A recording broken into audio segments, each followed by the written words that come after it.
Bismillahirrahmanirrahim. Assalamualaikum warahmatullahi wabarakatuh.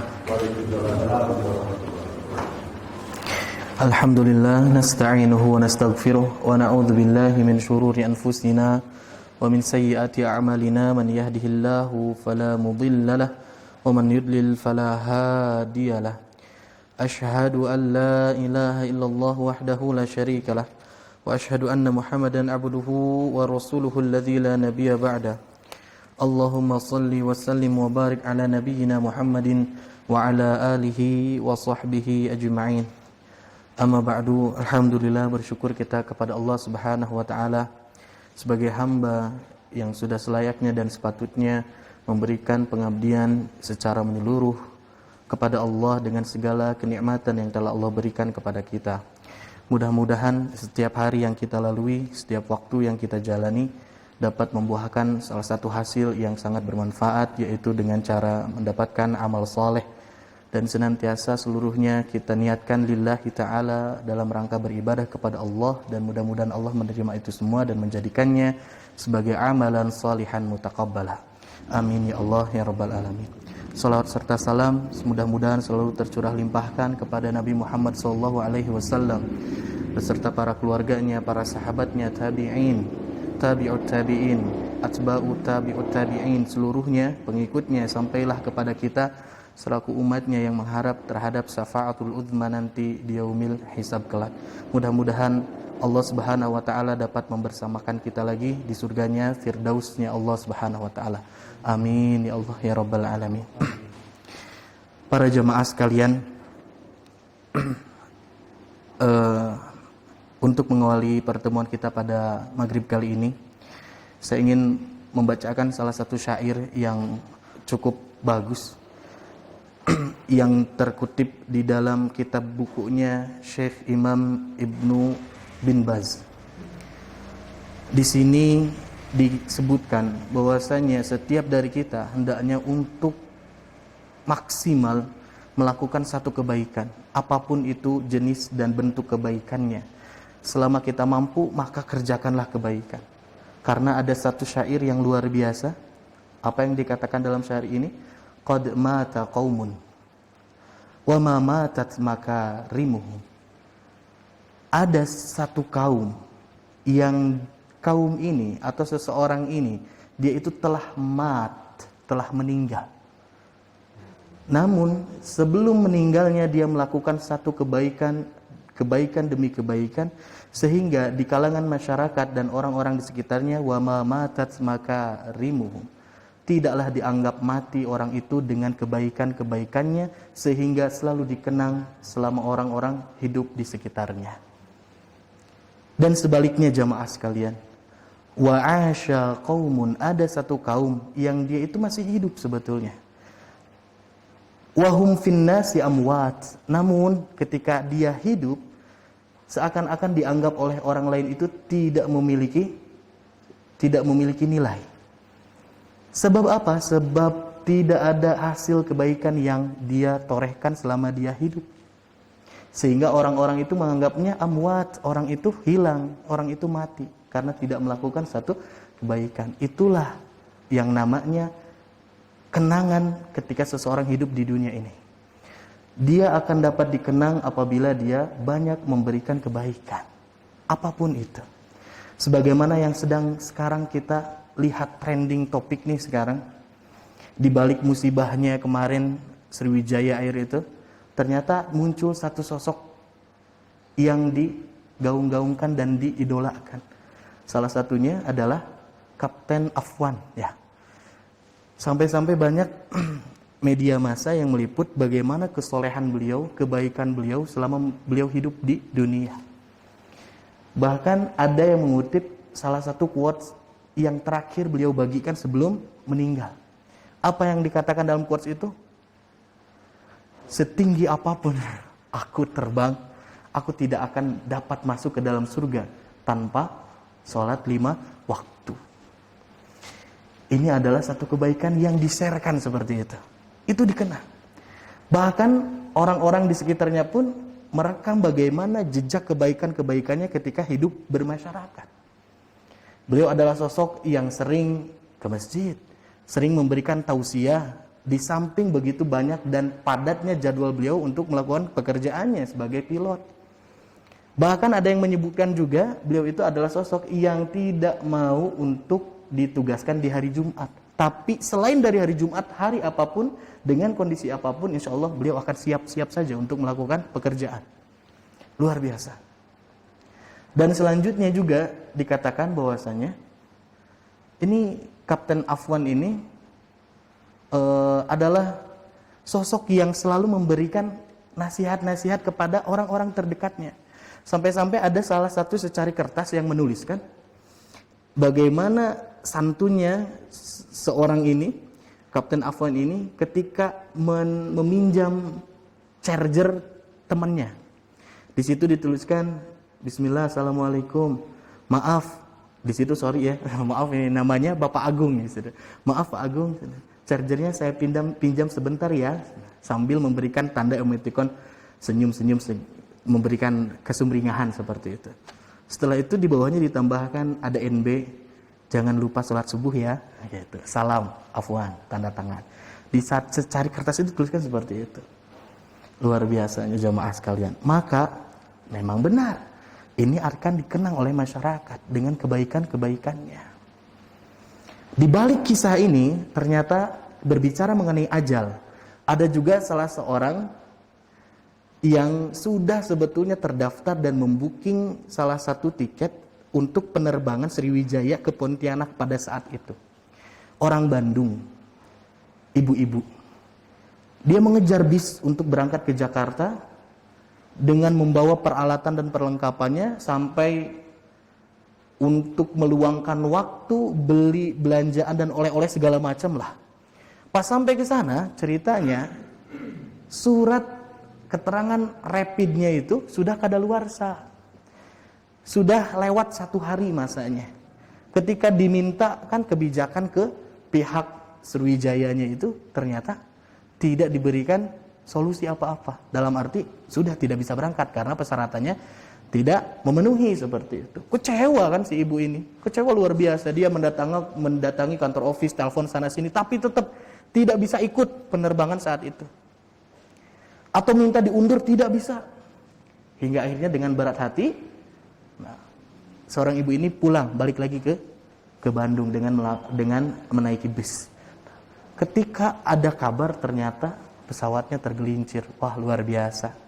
Disambut awalnya jengkel, emosi, kesal, pengen nangis, akhirnya nangis juga. Cuma nangisnya haru betapa Allah Subhanahu wa taala memang sudah membikin dan membuat skenario yang luar biasa kepada setiap hambanya. Itulah kita yakini bahwasanya yang namanya ajal, yang namanya usia itu la yuqaddim, tidak bisa dimaju-majukan, wala yuakhir, dan juga tidak bisa diakhir-akhirkan.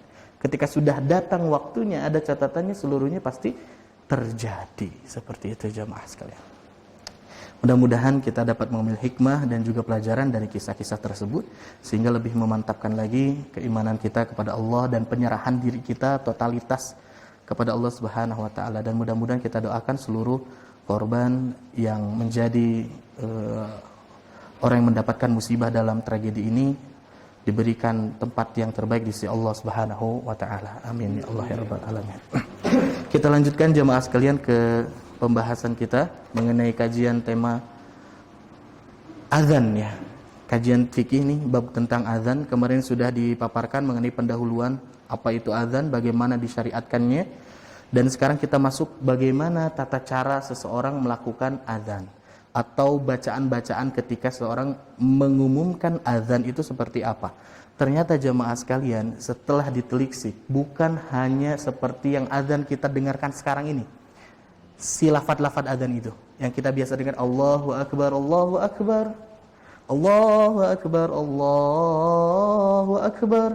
Takbirnya 4 kali. Tambah asyhadu alla ilaha illallah 2 kali, asyhadu anna Muhammadar Rasulullah 2 kali. Hayya 'alal shalah 2 kali, hayya 'alal falah 2 kali. Allahu Akbar, la ilaha illallah. Kalau ditotalkan jumlah lafaznya, kalimatnya itu ada 15 kalimat. Allahu Akbar 1, Allahu Akbar 2. Jadi Allahu Akbar aja udah 4 kali. Ternyata di dalam hadis periwayatan yang lain ada juga Nabi SAW mengajarkan kepada seorang sahabatnya yang diriwayatkan dari hadis Abu Mahdhurah. Sama azannya dari awal sampai akhir, cuman didabelkan syahadatnya. Syahadatainnya didabelkan. Maksudnya seperti apa? Ketika seseorang sudah azan, asyhadu an la ilaha illallah, asyhadu an la ilaha illallah, terus asyhadu anna Muhammadar Rasulullah, asyhadu anna Muhammadar Rasulullah. Setelah itu diulangi lagi, tarji' kalimat syahadatain. Diulangi lagi. Jadi syahadatnya hitungan seluruhnya 8 kali. Sehingga yang tadi nominalnya 15 lafaz ditambah 4 jadi 19. Kita baru dengar ya. Ada azan seperti itu dan itu ada riwayatnya. Ketika seseorang ataupun kita mendengar di belahan bumi yang mana, baik di Indonesia atau di mana, ketika ada azan dengan jenis azan yang seperti ini, itu memang berdasarkan dalil. Jadi tidak bisa dianggap sesat. Dan yang selanjutnya, yang ketiga, ini cara yang terakhir. Ini pun sama, bahwasanya Rasulullah SAW pernah mengajarkan azan ini kepada sahabatnya. Bedanya apa? Kalau yang awal dan yang kedua, takbirnya sama-sama 4 kali.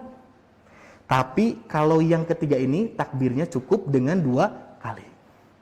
Tathniyatut takbiri ma'at tarji'i syahadataini. Nah, kalau dituliskan seperti ini.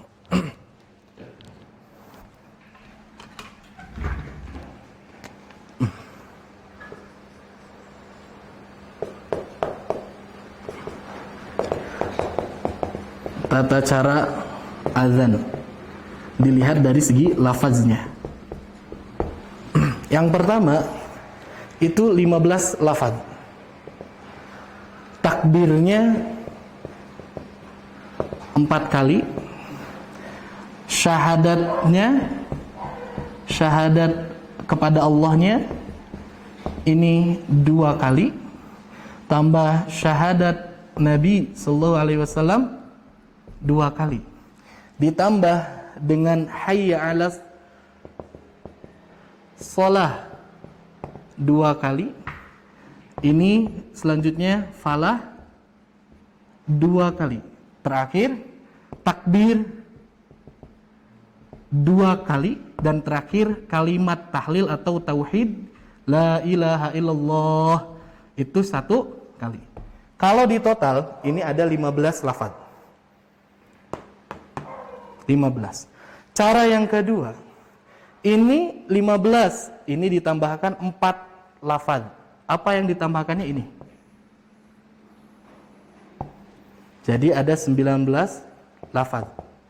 Tambahannya ini. Syahadatnya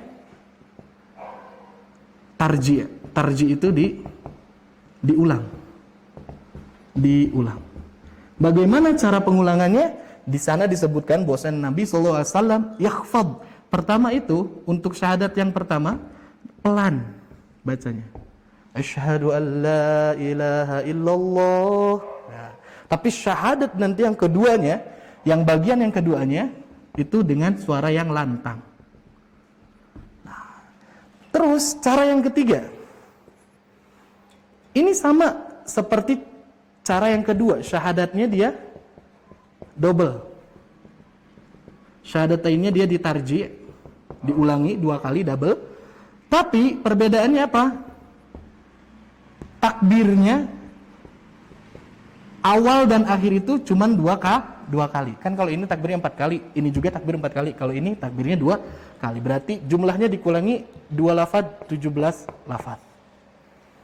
Dan ini seluruhnya diajarkan oleh Nabi sallallahu alaihi wasallam. Tapi yang paling umum dan yang paling masyhur adalah riwayat yang ini. Yang seperti di Masjid Mutiara ini dilantunkan azannya seperti ini. Tong cobi-cobi nu ieu bisa nu protes. Tiba-tiba masjid langsung penuh, Pak. Kenapa ini azannya? Rame. Mau coba? Iya. Nah, yang dilarang itu apa? Yang dilarang itu ketika si jumlah lafadznya itu ditambah. Pertama ditambah ataupun dikurang. Lafadznya diubah ditambahkan dengan lafaz-lafaz yang lain, ataupun lafaznya dikurangi. Nah, itu adalah salah. Tapi yang perbedaan di sini itu apa? Dari jumlah lafaznya saja sebetulnya. Jumlah hitungan lafaznya. Tidak ada lafaz yang diubah, tidak ditambah dengan lafaz yang baru, tidak mengurangi lafaz yang telah ada. Contoh kesalahan yang terjadi di kalangan Syiah. Mereka menambahkan azannya kepada siapa? Ali. Nah, setelah azan syahadatnya kepada Allah, syahadatnya kepada Nabi, ditambahkan syahadatnya kepada Ali radhiyallahu an. Itu adalah bentuk kesesatan. Cuman harus ditambahkan catatan. Apa? Ada satu penambahan lafaz di dalam azan, yaitu adalah yang disebut dengan taswib. Pernah dengar Pak taswib? Pernah semuanya juga. Taswib itu ungkapan apa? As-salatu khairum minan naum. Rizky Asamsu sering baca taswib sebutannya teh. Nah, kalau ini dalam bahasa Arab tulisnya gini Pak, taswibun. Taswib. Ini mah tambahan yang disyariatkan ataupun yang diajarkan dan dicontohkan oleh Rasul. Selain dari as-salatu khairum minan naum, tidak boleh ada tambahan yang baru. Udah. Dan juga taswib ini berlaku hanya dalam satu azan. Tidak boleh taswib ada di dalam azan zuhur, abung-abung, banyak masyarakat yang siang-siang ketiduran, misalkan ya gitu. As-salatu khairum minan naum kan artinya apa? Salat itu khairun lebih baik minan naum dibandingkan tidur. Karena kebanyakan masyarakat siang-siang nih kelihatannya baik yang tidur, udahlah pakai as-salatu khairum minan naum gitu. Atau merasa si muadzin teh sore-sore ge masyarakatnya banyak yang tidur. Wah, as-salatu lagi. Nah, maghrib enggak lah kalau maghribnya. Bisa seperti itu? Tidak boleh. Dan ini pernah terjadi di kalangan salafus salih. Ada salah satu masjid yang dia itu azannya memakai taswib dalam beberapa waktu azan, bukan hanya dalam subuh saja. Gimana yang terjadi? Bukannya penuh masjidnya, malah jadi sepi. Karena orang-orang itu tidak mau sholat di situ.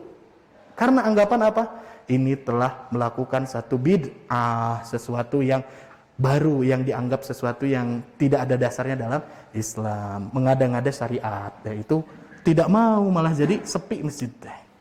Nah gitu. Kita akan bahas tentang taswib sedikit.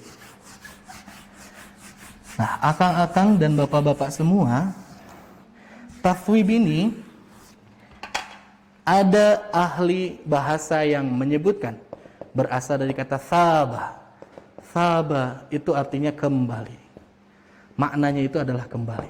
Ataupun ada juga yang mengartikan dari thawbun. Arti dasar dari thawbun itu adalah baju.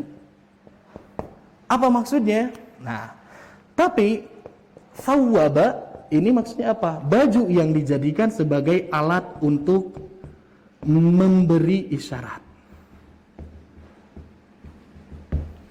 Nah, jadi kalau kita ambil arti taswib, artinya apa? Satu isyarat yang diulang kembali atau panggilan kedua di dalam panggilan. Maksudnya apa? Dalam lafaz azan ada yang disebut dengan hayy 'alatain. Hayy 'alatain itu dua kalimat hayya 'ala. Kan hayya 'ala ini artinya apa? Marilah kita. Ini adalah salah satu seruan. Seruannya untuk mendapatkan kebahagiaan dan untuk intinya adalah untuk melaksanakan sholat. Nah, jadi ketika ada taswib berarti ada seruan yang diulangi kembali. Ada seruan di dalam seruan. Jadi dipertegas dan diperkuat gitu. Maka dari itu ini adalah sesuatu hal yang menegaskan bahwasanya nih subuh nih kebanyakan orang-orang ini lalai. Kebanyakan orang-orang ini lalai. karena mereka sudah lelah dengan pekerjaannya di siang hari. Ditakutkan mereka itu tertidur pulas, terlalu nyenyak, ketinggalan dan lupa untuk melaksanakan sholat subuh. Makanya salah satunya faidahnya apa? Diberikan penguatan. Hei, sholat itu lebih baik dibandingkan tidur kalian. Bangun, seperti itu. Fenomena yang terjadi mengenai tathwib di Indonesia, jangan jauh-jauh, di Cimahi saja. Kalau bapak-bapak perhatikan, di sekitaran jam 3 pagi, suka dengar azan, Pak? Ada hawar-hawar, ada azan ya? Nah, dan bapak perhatikan, di jam 3 pagi biasanya azannya itu memakai kalimat ini, atau tathwib. Ada kalimat, as-salatu khairum minan naum. Tapi, coba perhatikan, kalau misalkan muadzinnya sama, di jam subuh, jam 4 atau jam setengah 5, ini taswibnya tidak ada. Maksudnya apa? Tidak ada kalimat as-salatu khairum minan naum. Menandakan apa? Nah, para ulama berbeda pendapat mengenai di mana letak taswib itu harus berada. Ada yang menyebutkan taswib itu adanya di azan awal, sebatana etanya. Ada juga yang menyebutkan bahwasanya taswib itu adanya di azan yang subuh, yang asli. Kok bisa seperti ini? Bisa terjadi, Pak, karena di dalam riwayatnya Nabi SAW dalam salah satu riwayat pertama, riwayat dari Abu Mahdhurah, menyebutkan bahwasanya in kana salat subhi, kata Nabi, kalau kalian keadaannya itu azan itu di waktu salat subuh, maka ucapkanlah setelah hayya 'alal falah apa? As-salatu khairum minan naum. Itu hadis yang pertama. Tapi di hadis yang kedua, idza adzanta, apabila engkau akan memulai azan, ditambahkan azannya apa? Li awwali subhi, awal subuh. Maka bacalah as-salatu khairum minan naum. Ini ada sebutan awalis subhi. Maka dari itu adanya syariat untuk melakukan azan awal. Azan awal itu dibacakan ketika pertama kali fajar itu mulai memberikan sinarnya. Cuman sinarnya itu palsu. Ya, disebutnya dengan fajar kizib, fajar bohong. Kalau jam 3 itu, Pak, ya, ini fajar sahidir ya. Itu lebet kadi berarti. Ada fajar kizib, ada fajar sidik, seperti itu. Nah, kalau fajar kizib itu mulai dari jam 3-an. Kalau jam 3 nih, kelihatan dari ufuk terbitnya matahari itu menerbitkan cahaya putih. Cuman berselang hanya beberapa menit, bahkan tidak sampai 1 menit. Dia langsung padam lagi cahayanya. Set. Tapi kalau fajar sidik, yang kita masuk waktu sholat subuh, itu benar-benar muncul si cahaya putih itu, dan cahayanya tidak akan meredup sampai dengan datangnya terbit matahari. Nah, jadi ada pemberian perintah Nabi SAW untuk melakukan azan selain di waktu yang 5. Ada ditambah dengan 1 waktu azan yang diperbolehkan, yaitu pada saat azan awal atau disebut dengan fajar kizib. Orang yang menyebutkan atau pendapat yang menyebutkan bahwasanya taswib as-salatu khairum minan naum di azan awal, pertama landasan hadisnya ini. Karena Nabi SAW memerintahkan awal subuh. Dan juga pendapat yang menguatkan mengenai pendapat yang pertama ini, maksudnya apa? Nabi SAW disebutkan punya 2 muadzin yang paling tersohor. Yang pertama kita tahu siapa? Bilal bin Rabah. Dan ternyata ada muadzin tambahan, yaitu yang bernama Abdullah bin Umi Maktum. Nah, Abdullah bin Umi Maktum ini dipersiapkan oleh Rasulullah SAW untuk azan juga. Azannya beda. Kalau Bilal, sahabat Bilal radhiyallahu an, itu azan di azan awal. Yang ini, yang jam 3. Tapi Ibnu Ummi Maktum ini di adzan subuh. Maka dari itu yang membaca as-salatu khairum minan naum itu adalah sahabat Bilal radhiyallahu anhu. Ini adalah dalil yang menguatkan bahwasanya tasbih itu ada di adzan awal. Namun jangan salah juga. Ternyata ada juga yang memberikan pendapat yang lebih kuat itu apa? Tasbih itu ada di adzan subuh yang asli, bukan adzan awal. Merujuknya di sini juga sama. Kenapa bisa sama tapi hasilnya berbeda? Karena difahami oleh para ulama yang dimaksud awal subuh di sini adalah waktu azan-azan itu juga. Karena di dalam hadis yang lain Nabi Shallallahu Alaihi Wasallam menyebutkan bainal adzani salatun.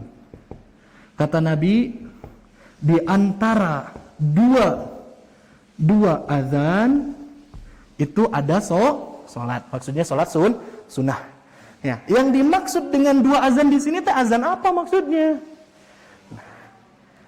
Maksud dari azan ini para ulama seluruhnya bersepakat bahwasanya azan yang disebut yang pertama itu adalah azan asli, Allahu Akbar, eta. Azan yang kedua itu adalah iqomah. Karena pada dasarnya iqomah pun adalah salah satu seruan dan juga pemberitahuan. Dua-duanya ini dikategorikan sebagai azan dan bisa disebut diistilahkan azan. Kalau yang pertama azan seruan pemberitahuan waktu sudah masuk terhadap waktu sholat. Tapi kalau iqamah seruan pemberitahuan kepada jamaah bahwasanya sholat akan ditegakkan. Mengacu mengenai pemahaman ini, para ulama menyebutkan yang maksud azan awal di sini ya maksudnya azan ini, dan ini adalah azan subuhnya asli, jadi bukan azan awal. Gitu. Makanya banyak di antara kita di Indonesia yang memakai taswib di azan subuh sama seperti di masjid kita, Taman Mutiara. Seperti itu. Dan mazhab Imam Syafi'i ini. Itulah jamaah sekalian. Namun kita tidak boleh menyatakan bahwasanya salah satu pendapat di antara ini adalah sesat. Tidak. Kita cari yang lebih membuat kita tenang karena itu dirasa lebih rajih, lebih kuat dibandingkan dalil yang ada. Itulah namanya fikih seperti ini jamaah sekalian. Tathwib itu adalah salah satu seruan di dalam seruan untuk kembali memberikan penekanan terhadap orang-orang. As-salatu khairum minan naum. Selanjutnya jamaah sekalian, kaifiat tentang qomat. Ini belum. Tadi azan, sekarang qomat.